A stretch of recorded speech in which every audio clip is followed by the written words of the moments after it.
অস্ট্রেলিয়ার James Faulkner, পাকিস্তানের ইয়াসির শাহ, মোহাম্মদ আব্বাস কিংবা ভারতের করুণ নায়ার। একসময় ২২ গজ মাতানো এই তারকা ক্রিকেটারদের মধ্যে মিল কোথায় জানেন?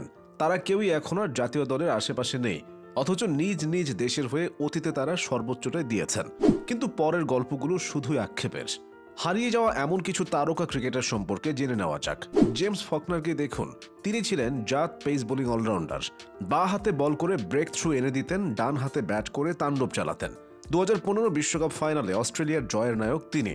সেদিন টেইলর, ইলিয়ট এবং এন্ডারসনকে আউট করে অজিদের হাতেই শিরোপা এনে দিয়েছিলেন ফকনার। ব্যাট হাতেও ফকনার ঝলক দেখেছে ক্রিকেট দুনিয়া।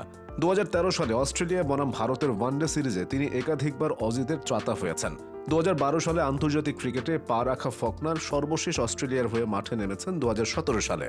এখন তার বয়সটা ৩৪। এই বয়সে অনেক ক্রিকেটার দিব্যি খেলে বেড়ালেও ফকনার যেন আড়ালেই পড়ে গেছেন। এর পেছনে তার অনিয়ম এবং উচ্ছৃঙ্খলতাও কম দায়ী নয়। ২০১৫ সালে একবার খেয়ে গাড়ি চালিয়ে আটক হয়েছিলেন তিনি।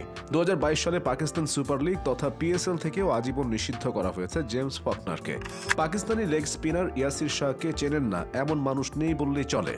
একজন ক্লাসিক লেগ স্পিনারের সব রকম বৈশিষ্ট্য রয়েছে তার মাঝে। জাদুকরি টার্নে ব্যাটসম্যানদের বিভ্রান্ত করা তার নিয়মিত অভ্যাস।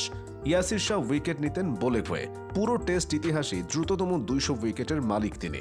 এই রেকর্ড পূর্ণ করতে তার লেগেছিল মাত্র ৩৩টি ম্যাচ। ভেঙে দিয়েছিলেন ৮২ বছরের পুরনো রেকর্ড।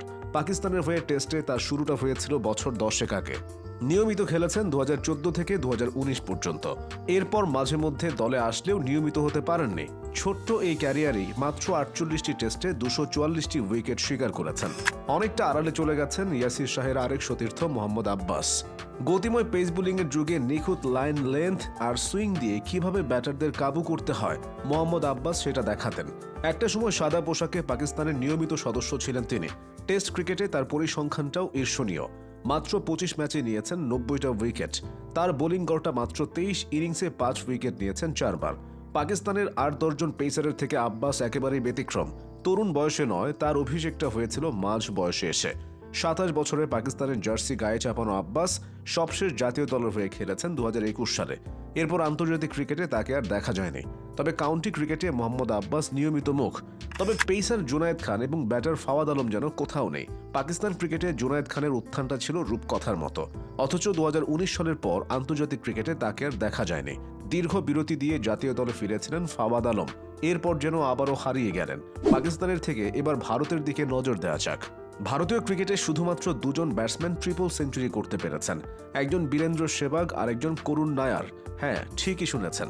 ২০১৬ সালে ইংল্যান্ডের বিপক্ষে চেন্নাই টেস্টে তিনি ৩০৩ রানের অতি মানবীয় এক ইনিংস খেলেন। সেই ইনিংসের সুবাদে ভারত নিজেদের টেস্ট ইতিহাসের সর্বোচ্চ ৭৫৯ রান করেছিল। কিন্তু ট্রিপল সেঞ্চুরি করেও পরবর্তীতে দলে স্থায়ী হতে পারেননি নায়ার। এরপর ভারতের হয়ে আর মাত্র ৩টি টেস্ট খেলার সুযোগ পেয়েছেন তিনি।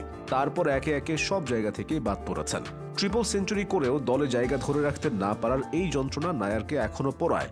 আড়ালে চলে যাওয়া ক্রিকেটারদের তালিকায় আরও আছেন ওয়েস্ট ইন্ডিজের রবি রামপল, শ্রীলঙ্কার লাহিরু থিরিমান্নে, পাকিস্তানের আসাদ শফিক সহ আরও অনেকেই।